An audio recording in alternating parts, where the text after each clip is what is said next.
Как ты добрался? Насколько было сложно? Как решился на такой поступок? Начну с последнего. Решился я из-за того, что меня привлекли по статье «Дискредитация армии» по 2 эпизодам. И с того момента я, наверное, принял такое решение, что нужно бежать из страны, потому что законодательство ужесточается, и многие административные дела превращаются в уголовные. Тем более, что на февраль месяц перестали выдавать, во всяком случае, временно заграничные паспорта на 10 лет, а мой паспорт истекал в декабре этого года. А я купил билет до Самары на самолете, долетел до Самары, оттуда на автобусе добрался до Уральска. А уже в Уральске меня встретил мой друг, это Казахстан. Вот. Это уже был март, да, я из России 5 марта выехал. И на 8 марта у меня был рейс Air Astana из Уральска во Франкфурт, из Франкфурта в Белград. Летел я без визы. Я сел уже 8 марта, получается, в самолет. Честно говоря, я даже не ожидал, что мне получится сесть на самолет, потому что я видел очень много сообщений того, что снимают с рейсов. Вот. А у меня, в принципе, вообще проигрышный вариант был, как бы без визы, без обратных билетов и прочее. И чудом меня просто пропустили на регистрации. Мне еще сказали, вы, когда летите до Франкфурта, не забудьте зарегистрироваться самостоятельно, чтобы сесть на рейс до Белграда, Сербия. Вот, я прошел регистрацию, таможню, почти без лишних вопросов. Я уже еще перед посадкой я выучил легенду, чем я буду заниматься в Белграде. Мало ли, там меня спросят, что я планирую посещать и прочее. Ничего не понадобилось, все, сел в самолет, и где-то через часа, может быть, 4 уже оказался во Франкфурте. И по прилету я где-то через полчаса уже подошел к первому сотруднику полиции, сказал волшебное слово «Азюль». Вот, меня отвели уже в отдел полиции при аэропорту. Там я находился, наверное, полдня. Мне вызвали переводчика гражданского, судя по всему. Позадавали контрольные вопросы, как и почему я оказался в Германии. Забрали у меня все документы, вернее, билет. Забрали 2 паспорта, внутренний российский и заграничный. Вот. Я сказал, что меня преследуют в стране по политическому мотиву. Вот. То, что могу предоставить все необходимые доказательства, они у меня были на руках. Они мне сказали, что пока не нужно, это на интервью основном предоставишь. Вот. И после этого меня отправили что-то вроде спецприемника для иммигрантов рядом с аэропортом. Меня туда доставили. Условия там были хорошие, но гулять можно было только во внутреннем дворе. Я был единственный русскоговорящий, то есть даже не был ни с Украины, ни из бывшего СССР. Вот. Повезло то, что там где-то через 2 дня появилась девушка русскоговорящая, кто-то из администрации. Она мне разрешила позвонить по телефону, я позвонил в первую очередь родителям, сказал, что со мной все хорошо. Вот. И потом меня вызвали дополнительно в полицию через 2 дня, сказали, что меня отправляют в Гиссен, чтобы я собирал вещи, не хочу ли я, скажем так, отредактировать то изначальное интервью, которое меня брали еще в аэропорту. Они мы его зачитали, если там какие-либо противоречия, может быть, переводчик неправильно перевел. Мы сделали незначительную редакцию, вот, и все, после этого меня отправили в Гиссен. Там я пробовал, получается, дней 20 где-то. Это было уже...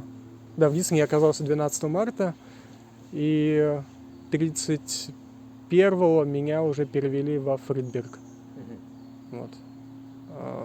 Во Фридберге уже были и русскоговорящие, но мой сосед, во всяком случае, был русскоговорящий с Украины. Вот.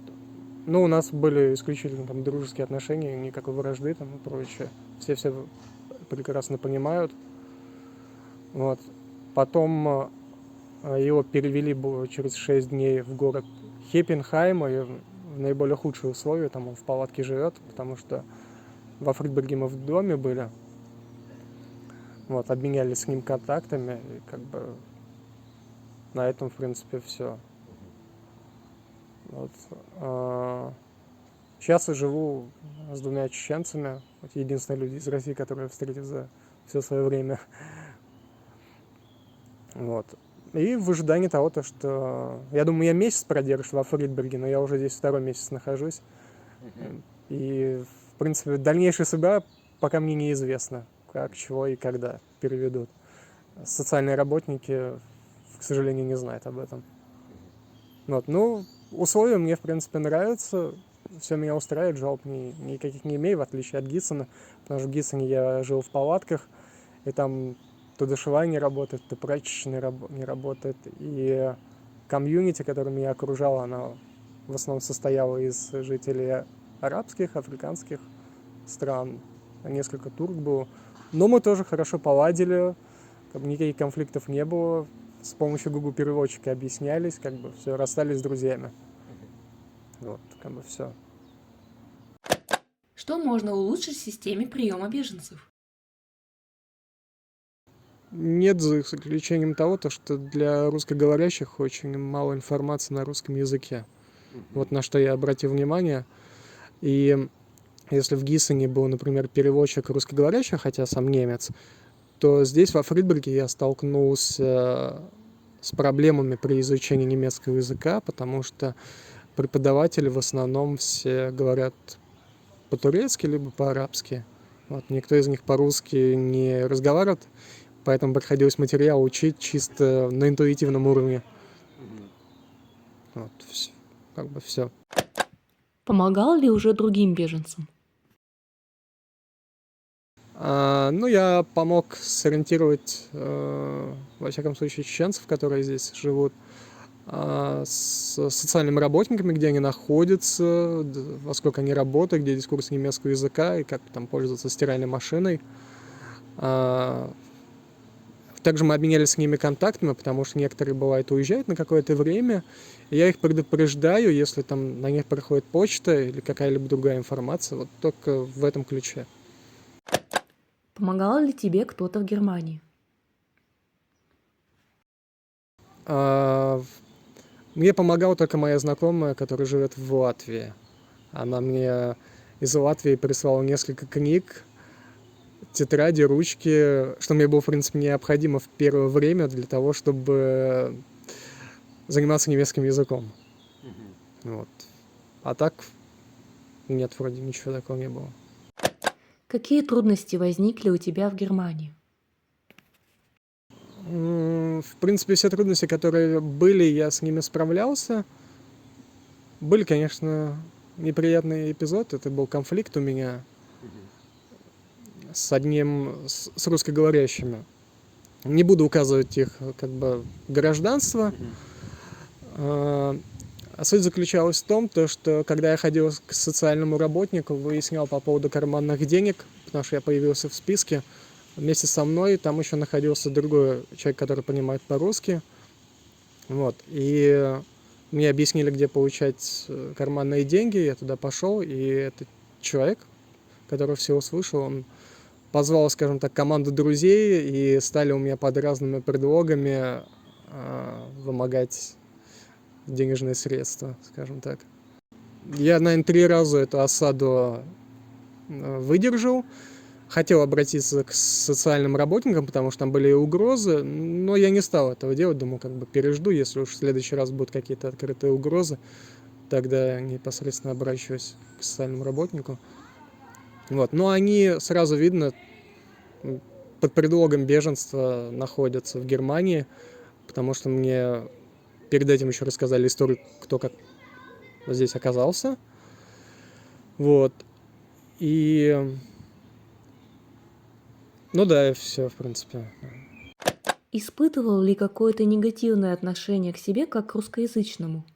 Во всяком случае, ничего отрицательного я на себе не испытывал, никакой дискриминации в какой-либо пассивной, активной, косвенной форме я на себе не ощутил. Вот. Тем более, как заметил, что даже в самом Гиссене и во Фридберге очень много русскоговорящих, причем людей, насколько мне показалось, они не из лагеря. Вот. В общем, все отлично, даже взаимоотношения с украинцами, с чеченцами, все было хорошо. Единственное, даже когда иногда в магазин заходишь, особенно к туркам, и они узнают то, что ты из России, они как-то начинают даже улыбаться и все время повторять фразу «Путин гуд, Путин гуд». Я им пытаюсь объяснить то, что Путин на самом деле никакой не гуд. Были у тебя какие-то конфликты с жителями лагеря?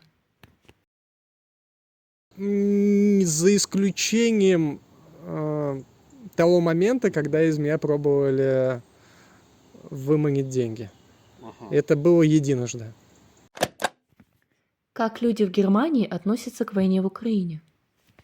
Когда я прибыл уже во Фридберг, я задался целью, конечно, посетить некоторые политические акции, которые были в Германии.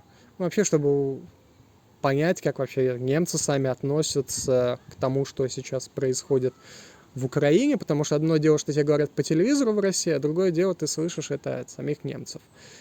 И я был на одном что-то вроде митинге, он был во Франкфурте, назывался он «Пасхальный марш», кажется. И насколько мне показалось, что немцы, конечно, осуждают военное вторжение России в Украину, но они также и не хотят поставлять вооружение в Украину и ратуют за то, чтобы поскорее наступили переговоры. Причем, это какая-то, понятное дело, определенная часть немцев. Вот. И у многих христианских церквей, как правило, евангельских, я тоже видел подобные призывы, что война — это плохо, мы за то, чтобы Россия и Украина наконец-то пришли к миру. Без, скажем так, каких-либо дополнительных условий. Вот.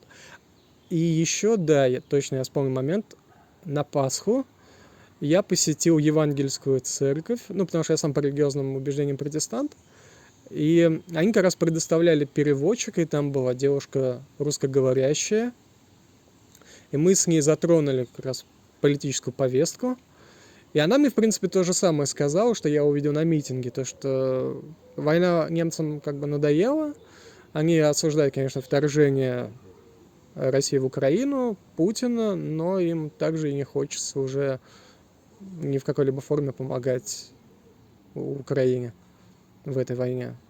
Вот, как бы и все. На политические темы в лагере я почти что не разговаривал с людьми, потому что я понимаю, что многие из них люди не, как мне показалось, не по политическим причинам находятся в статусе беженца. Какие новые качества удалось себе открыть во время эмиграции?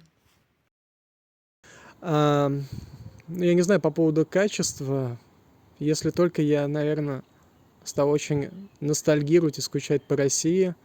И если раньше я никогда не понимал белых эмигрантов, которые возвращаются в Союз, то сейчас отчасти я их понимаю, и, может быть, я и сам бы вернулся бы в Россию, если бы мне бы дали, конечно, гарантии, то, что меня не будут потом преследовать в стране за убеждения и не отправили бы на эту преступную войну.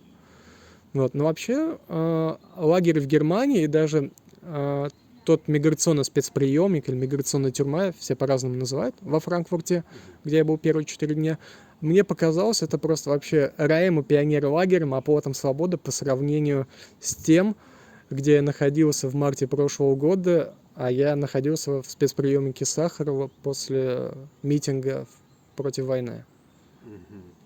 Вот, как бы и все. Какое будущее для себя в Германии ты видишь? Честно говоря, находился в России, я еще видел хоть какое-то свое будущее. У меня есть, в принципе, юридическое образование. Вот, и отчасти я занимался в России правозащитной деятельностью. В принципе, для этого я и учился на юриста. Но как я прибыл в Германию вынужденно, хочу подчеркнуть, конечно, компас, скажем так, сбился, и я не знаю, чем в будущем мне придется заниматься в Германии. В идеале мне хотелось бы найти людей со схожими взглядами, как и у меня, и, может быть, мы что-то вместе могли бы как-то совместно осуществлять какую-то, может быть, волонтерскую деятельность, помогать таким же беженцам, как и мы сами, вот, в разной сфере, там, юридической, там, может быть, какой-то материальной. Пока Не знаю, чем даже буду заниматься в Германии, как долго мои мытарства здесь еще будут. Возникает ли у тебя чувство одиночества или депрессия? Систематически депрессия меня посещает, одиночество, потому что мне почти что не с кем поговорить, за исключением некоторых моих соседей. Вот. Я очень сильно скучаю по своим родителям, даже за них переживаю, потому что, когда я уже находился в Германии, ко мне приходили из полиции 2 раза с предостережением о том, чтобы я не посещал никакие акции протеста. Видимо, они не знают, где я нахожусь. Я очень сильно скучаю по своим друзьям. И основное одиночество заключается в том, что в России я чувствовал свою какую-то политическую субъектность. Я выходил на акции протеста, я занимался правозащитной деятельностью в той или иной форме. А в Германии я просто как бы сижу на одном месте и учу просто немецкий в ожидании неизвестно чего. Вот. Как бы так. Но ко мне должна приехать скоро моя знакомая из Латвии. И надеюсь, это как-то поможет мне переосмыслить свое нахождение в Германии в более положительном ключе и избавить меня на определенное время от одиночества. Искал ли уже работу или учебу? Моя, опять же, знакомая из Латвии, она на данный момент сейчас моя психологическая поддержка 24/7. И она мне как раз пробует объяснить все пользы и плюсы нахождения в Германии. И в том числе, что в Германии можно получить дуальное образование, ну, что вроде получается среднеспециального. Вот. Но там главное условие, что надо выучить немецкий язык хотя бы на уровне вроде как А2. И иногда я, конечно, захожу на сайт, ищу направление, которое бы мне понравилось. Там в том числе есть и связано с юриспруденцией. Вот. Но вся моя, скажем так, социализация просто заключается в том, что я хожу на немецкий язык, его стараюсь учить, вот, и как-то взаимодействовать, скажем так, с окружающими людьми в магазине, с охраной, ну, с security в лагере, вот, и с другими людьми, ну, другой национальности, которые тоже в какой-то степени знают тоже немецкий язык, вместе со мной ходят на учебу. Вот только и все. Ну и, естественно, церковь. Знаешь ли английский язык?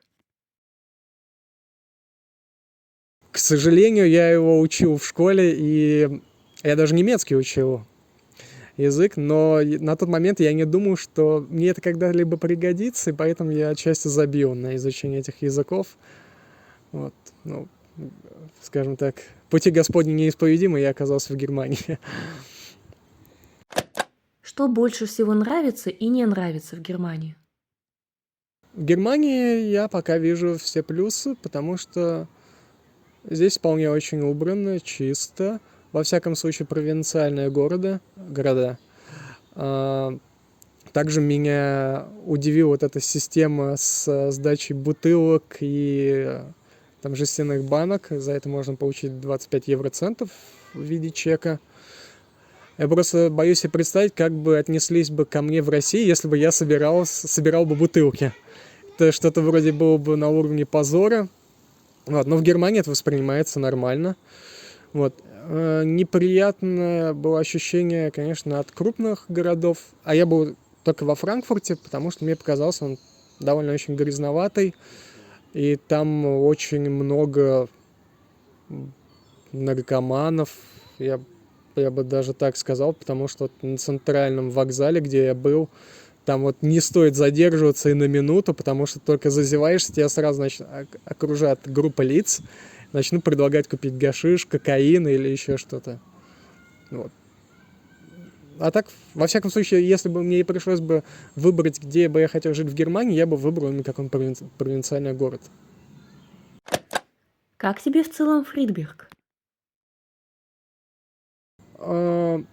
Мне здесь очень нравится, также мне и нравилось в Гиссене, хотя Гиссен город покрупнее. Плюс жизни, наверное, плюс жизни в провинциальном городе в Германии, это в том, что здесь, как мне показалось, экологически чисто, тише. И главное, это то, что тут абсолютно все есть для жизни. Есть учебные заведения, есть магазины все различные, продуктовые магазины, одежды там и прочее. То есть даже во Франкфурт, мне кажется, не надо ездить для того, чтобы купить что-то необходимое. Вот. Транспорт также есть. Как бы все нормально, убрано, ухожено, дороги на месте, не разбитые. Как тебе лагерь? Что можешь рассказать про него? Значит, в лагере есть 4 кирпичных строения. 3 из них это жилые здания. Вот. Я так помню то, что раньше на месте этого лагеря находилась воинская часть, потому что в окружности виднеется иногда какая-то колючая проволока, вышки. Тем более, что неподалеку здесь даже служила звезда рок-н-ролла Элвис Пресли. Вот. Лагерь вполне тоже очень чистый, ухоженный. Все необходимое есть, кроме кухни. Как бы столовая есть, кормят там хорошо. Наверное, лучше, чем в школьной столовой в России. Прачечная тоже есть, тем более там в инструкции есть тоже на русском языке, как и пользоваться. Вот что меня удивило в этом лагере, именно во Фридберге, приятно удивило, то, что здесь селят по культурным признакам, по культурно-этническим признакам. То есть, если ты из бывшего СССР, то тебя навряд ли поселят с арабами, турками там. Но если только они не говорят по-русски, конечно. Вот. Первый день меня поселили с украинцем, потом ко мне подселили человека из афганца этнического, но он из Беларуси, кажется, приехал. Вот ему там 60 лет. По какой причине он находится в Германии, конечно, не знаю точно. Вот. И вот сейчас ко мне подселили 2 чеченцев. Как бы все. Лагерь, конечно, намного лучше. Вот про Гиссен я, конечно, мог бы, наверное, рассказать много еще негативного. Расскажи, пожалуйста, про Гиссен. Но как меня сразу же утешили, что в Гиссене я буду недолго, так, в принципе, оно и оказалось. Вот. Я жил в палатках, было очень шумно. Причем 24/7 было очень шумно, поэтому я днем старался уезжать в сам город, в Гиссен, то есть лагерь находился в его пригороде. Душевые, прачечные периодически не работали. Вот, туалет был на улице. Душевая была только в одном из, который можно было посетить. Это был, значит, соседний кирпичный дом, где также люди жили. Там был один душ, наверное, на весь палаточный лагерь. И там, соответственно, надо было записываться чуть бы не на день вперед. Вот. И душ был просто вообще ужасного состояния. Вот. Но я как-то вытерпел это. Вот. Значит, в России, видимо, было какие-то испытания в плане морали, психологии. Но при этом непосредственно уже в этой очереди я познакомился и с охранником русскоговорящим, и с человеком из Афганистана тоже русскоговорящий. Поэтому старался везде видеть хоть какие-то, может быть, плюсы. И где-то, наверное, за несколько дней до того, как меня перевели во Фридберг, наконец-то поставили нормальные душевые, хотя и уличные, но они были в контейнерах. Вот. Ну, горячая вода там была всегда, и всегда можно было туда пойти, не дожидаясь очереди, которая была очень большой. Вот. Как бы, то есть лагерь во Фридберге очень хороший. Меня, конечно, пугает перспектива, то, что меня могут перевести в более худшие условия, в которых перевели украинцы. Это в Хеппенхайм, там, по его описанию, это палаточный лагерь. И, опять же, там селят всех как попало, то есть могут и русских там с арабами, там, в общем, все вперемешку было в этническо-культурном плане. И там очень грязно. Вот, как бы, все. Фридберг, в общем, это очень хорошее место. Я бы тут, наверное, смог бы год, наверное, еще жить.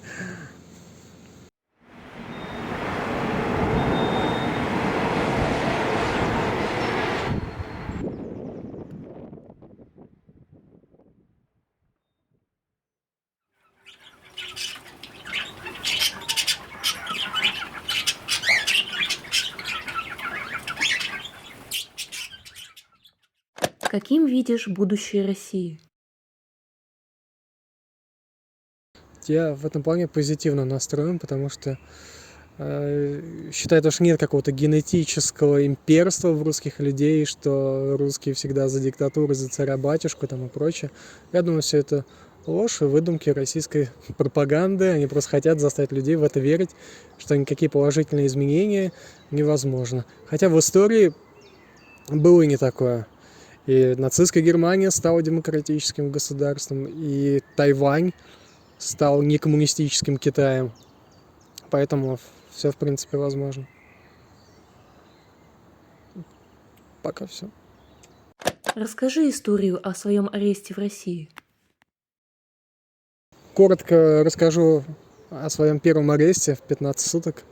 Это был кошмар. Я выходил на акцию протеста 1 марта 2022 года против войны. Меня задержали. Вернее, даже не успел там поучаствовать на акции протеста, а просто вышел из метро. Ко мне подошли сотрудники полиции, проверили у меня документы и видели, что я ранее привлекался уже на акциях протеста. То есть меня забирали. Это было в поддержку еще Навального в прошлом году, на данный момент в позапрошлом году. Увезли меня в отдел полиции, в автозаке, там был еще человек 20. И мне сотрудник полиции сказал, что я здесь у них уже надолго, потому что я рецидивист, в кавычках, ранее уже привлекался, у меня арестная статья. Там отпустили всех 20 человек, кроме 3, меня, в том числе и 2 других, у которых тоже повторные были задержания, которым тоже предусматривал арест. После ночи в полиции нас повезли сразу же в суд. Мы там, наверное, с 10 утра до 8 вечера просидели, и нас 3 судили самых последних. Всем вынесли по 15 суток. Несмотря на то, что у всех были, в принципе, и видео, фотодоказательства того, что эти люди так и не успели принять участие в акциях протеста, у судьи была одна и та же мантра, и на всех судах эта мантра повторяется, это что нет оснований не доверять сотрудникам полиции. То есть они априори всегда правы. Что бы у вас ни было, свидетели, фото-видеодоказательства, ничего это не поможет. И все, меня оставили и моих других, скажем так, сокамерников в отделе полиции на 5 суток. Была еще апелляция, но там все то же самое было, также закончилось. И эти 5 суток в полиции были просто вообще кошмарными, потому что мы спали 24 часа, был всегда включен яркий свет, нас не кормили и не поили. В туалет удалось выйти только единожды, это когда нас повезли на апелляцию через сутки. Мне даже немного стало обидно, я подумал, что про меня все забыли. Тем более нас с сокамерниками сначала держали в разных камерах, потом нас уже объединили. И уже в последний день моего содержания в отделе полиции мне передали передачку. И вместе с этой передачкой нас отправили уже в спецприемник к Сахарову, который где-то в 60 километрах находится от Москвы. Всю передачку впоследствии пришлось выкинуть, потому что с ней нельзя было въезжать в сам спецприемник.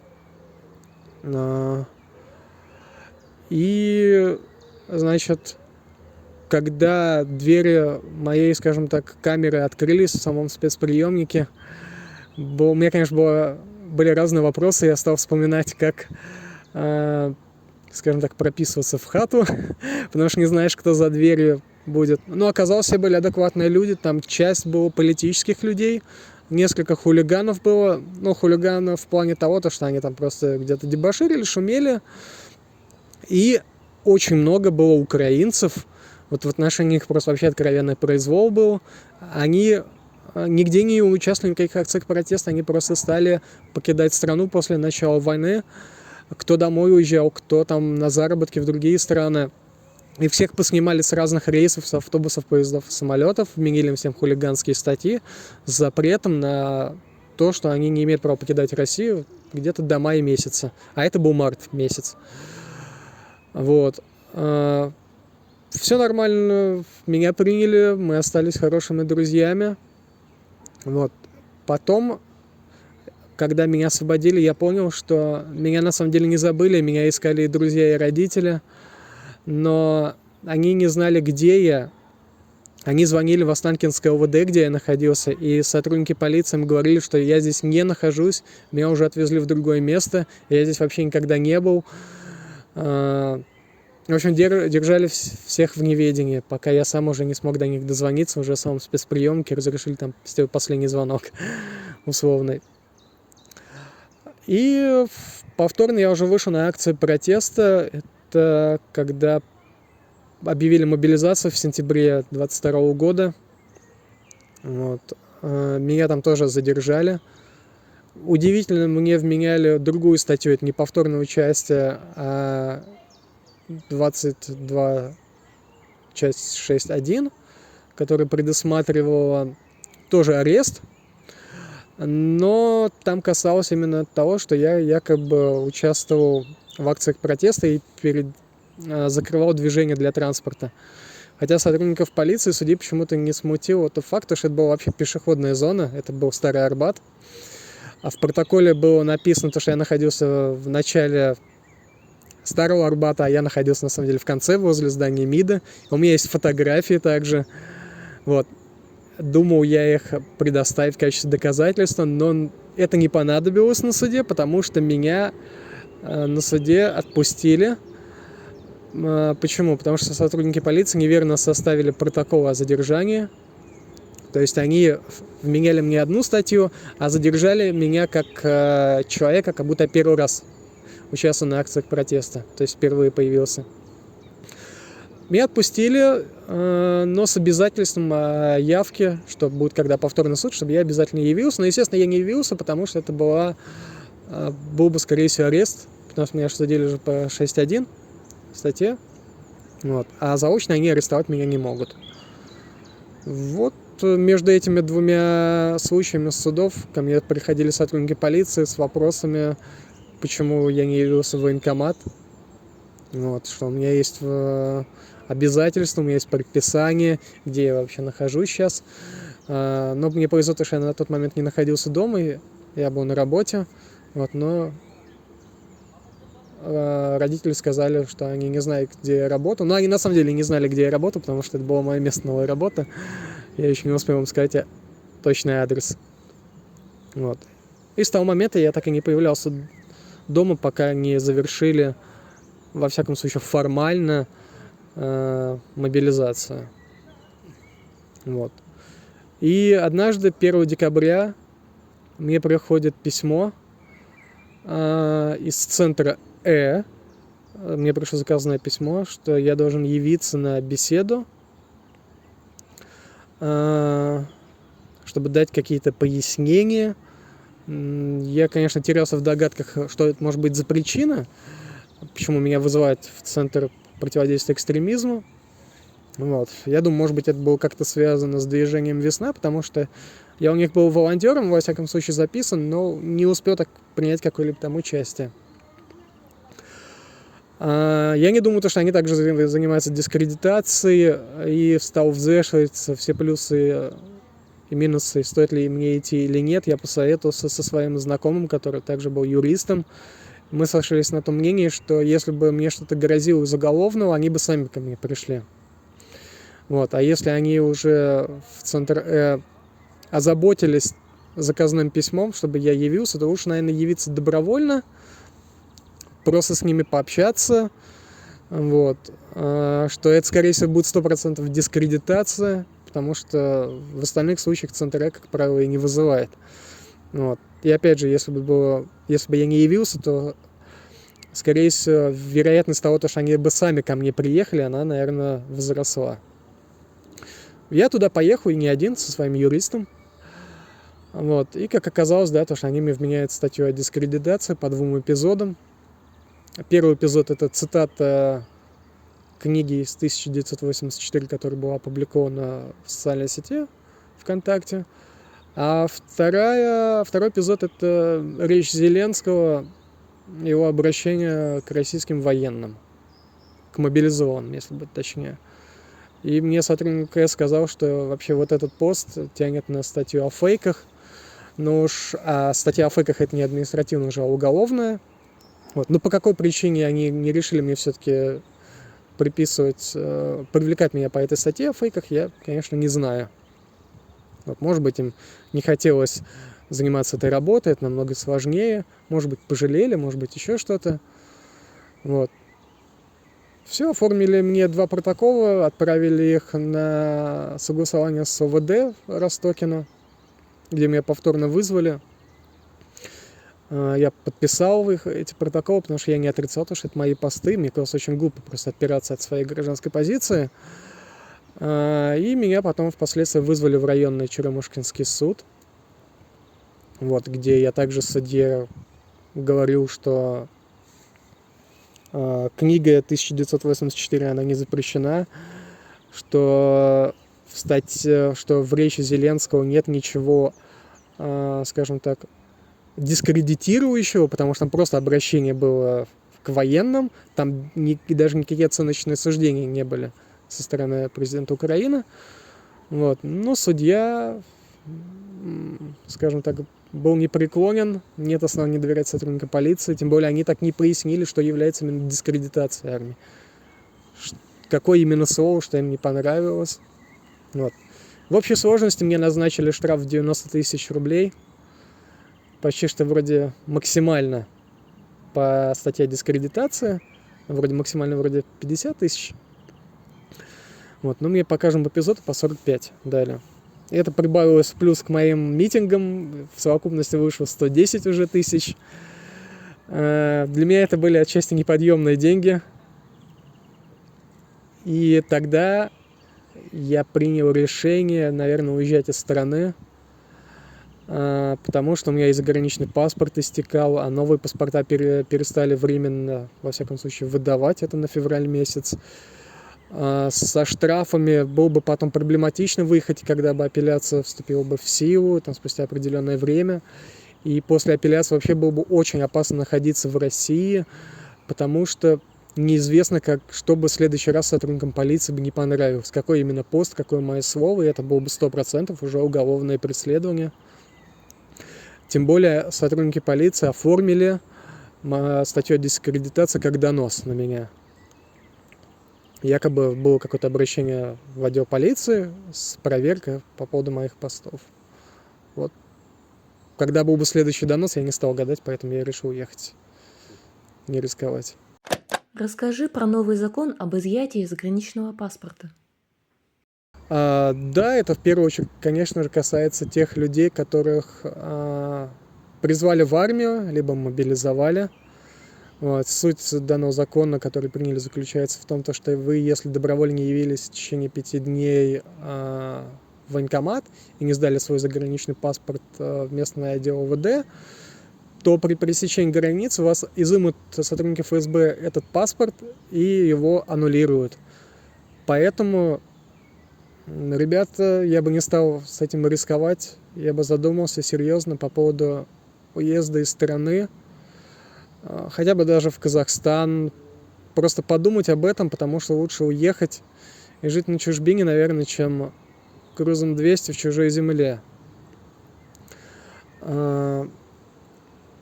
Наверное, на этом как бы все. Есть ли какое-то послание для слушателей?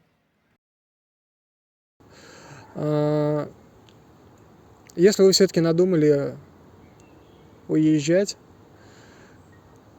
то вы, главное, ни о чем не переживайте, не слушайте никого из разговоров в серии «Да кому вы здесь нужны?», «У вас там ничего не получится, вы будете драить сортиры» там и прочее. Опять же, ваша жизнь, она единственное, самое дорогое, что может быть в этой жизни, и это не игра, где можно сохраниться, повоевать, там, если вас убили, заново загрузиться. Нет, это жизнь, и она одна. И не стоит идти на эту войну, потому что все это временно, все войны заканчиваются переговорами, границы меняются, паспорта у людей тоже меняются, гражданство тоже меняется, а жизнь, она одна. И мне кажется, я сделал такой выбор, что лучше прожить здесь за границей даже 5 лет, и получить, например, гражданство или вид на жительство, чем 5 лет просидеть в российской тюрьме, где не факт, что вы из нее выйдете, или не заболеете каким-нибудь ужасным, не обретете какое-то ужасное заболевание, например, как туберкулез. Я думаю, не стоит оно того. Поэтому, если есть возможность, уезжайте. А я думаю, что у человека, который уже сейчас обладает заграничным паспортом, у него такая возможность есть. Я уехал из России, и у меня было в кармане всего лишь 40 тысяч рублей, и с этими деньгами я смог добраться как-то до Германии без визы. Варианты, как добраться без визы, если у вас нет ее возможности ее оформить или нет времени ждать, эти варианты есть. Поэтому используйте все возможные варианты для того, чтобы покинуть страну. И главное, когда вы приедете в Германию, например, если вы выбрали Германию, тут люди различных национальностей, ко всем надо быть терпимее, неважно, откуда вы. Вот. Все, мы, скажем так, все в одной лодке находимся. Вот. И это даже в какой-то степени сплачивает людей различных национальностей, различных политических убеждений. И не верьте российской пропаганде, что здесь прям национальный конфликт идет, что здесь нагло себя ведут арабы, турки, курды, там прочее. Нет, все довольно очень мирно, никто ни с кем не враждует. Я общался со многими украинцами и даже жил с ними в одном лагере, и мы расходились с очень хорошими друзьями. Поэтому взаимоотношения... Все прекрасно понимают, и общий язык можно найти абсолютно со всеми. Не бойтесь, если есть у вас такая возможность, уезжайте из страны. Во всяком случае, пока не наступит какая-нибудь оттепель и не прекратится война. Все, всем желаю удачи.